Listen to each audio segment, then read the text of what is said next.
وغلاوتكم عندي انا ما بعمل شعري، عشان الناس كل شويه تقول لي شيء انت عامله شعرك، انت عامله انا مش عامله شعري. اقول لكم الروتين بتاعي بمنتهى البساطه، ممكن تعملوه في بيوتكم ومش شرط تشتروا من عندي خالص. جماعه ممكن لو سمحتوا ما نقطعش الحنه من بيتنا ارجوكم. الحنه دي اهم حاجه ممكن تستخدموها في حياتكم، تغذلكم شعركم وطبيعيه 100%، مش الحنه اللي داخل فيها صبغه. الحنه بتاعتي طبيعيه، ممكن تجيبيها من عند عطار برضو طبيعيه، بس المهم مبقاش داخل فيها صبغه. الالوان حتى اللي فيها بتبقى الوان طبيعيه مستنشقه كلها من الطبيعه. انا بستخدم حنه سودا عشان شعري اسود اهو. الفحم ده فحم بسبب الحنه. وبغسلها بالشامبو والحمام الكريم بتوعي. عامله عليهم عرض على فكره، اللي عايز الشامبو حمام كريم الكبار عامله عروض كتير قوي في العيد، يبقوا اسالوا. ودايما ما بقطعش الخردل من عندي. ليه بقى الخردل بقى؟ غير ان هو بيفرد الشعر يا جماعه، بيلمع الشعر، بيرطب الشعر، بيعالج التقصف. وقلت لكم ازاي تعملوه في بيتكم اكتر من مره، وقلت لكم ونزلت لكم الطريقه وانا بعمله في البيت. هو معلقه زيت خردل على معلقه زيت زيتون على معلقه سكر، بس كده، على حسب بقى طول وتقل شعرك بتعملي المقادير دي. تمام.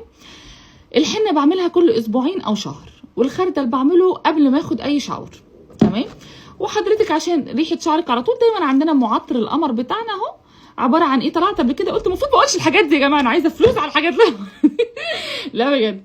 المعطر قلت لكم ميه ورد عليها جليسرين نباتي، يعني لو هتعملوا عبوه زي دي مثلا 75% ميه ورد، تمام، او ميه مقطره اللي يعجبكم. وعايزه منكم 10 ملي زيت جليسرين النباتي، وعايزه منكم 15 ملي اي زيت عطري عندكم.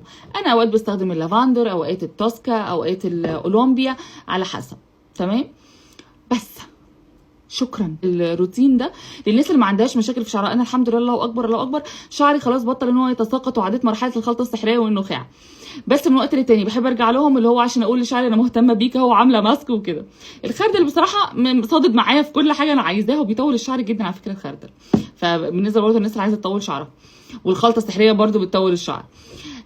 فلو انت شعرك مش بتعاني من تساقط او اي حاجه، انت عايزه بس روتين اهتمام، ما عندكيش اي مشكله في شعرك، الحنه كفايه قوي انها تغذي شعرك، زيت الخردل كفايه قوي انه يغذي شعرك، مش محتاجه اي روتين.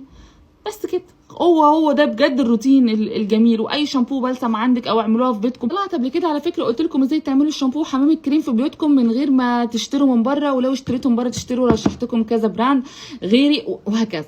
يعني الدنيا بسيطه، سهلوها على نفسكم. عايز اقول لكم على حاجه كمان يا جماعه بجد، زبده الشيا. الناس اللي هي بتسالني شيا هي بتضيع الستريتش ماركس بتاعت الولاده الحمل يعني وكده. يا جماعه هي بتضيعها.